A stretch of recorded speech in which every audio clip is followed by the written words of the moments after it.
security tulio pale.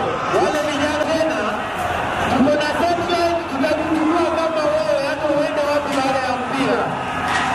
Tutakuchukua kama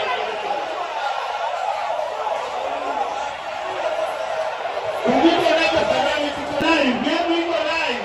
Hadi asema yeye kama anarusha moyo kama